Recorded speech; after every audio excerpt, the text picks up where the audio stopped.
So, ayan guys, gumawa ulit ako ng dried banana using my dehydrator. So, tatawagin ko tong stick banana kasi mahahaba ito. So, ayan na, after 10 hours, luto na yung ating mga bananas. Makikita nyo, mahahaba yung aking pagkakagawa para siyang stick. O, diba? So, ayan, inumpisan ko ng ilagay sa garapon para ma-preserve ko. Ayan, so ilagay lang natin.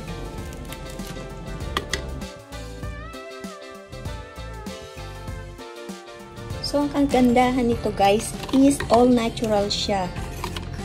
Kaya talagang healthy at walang kahalong mga preservatives. Ayan. So, at ang kagandahan din is ako yung gumawa. Kaya alam ko kung anong banana yung ginamit ko.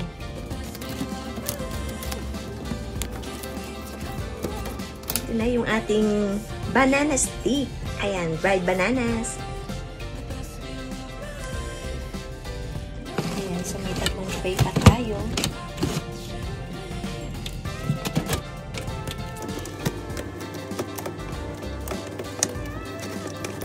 Ayan, napakasarap nitong dried bananas. Pwede nitong gawing snacks o pang baon sa eskwela ng mga bata. So, ayan. Tikman na natin.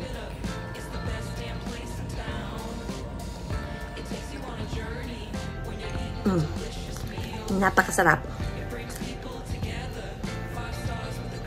Ayan ang ating dried bananas. So, ayan ang ating jar of bananas.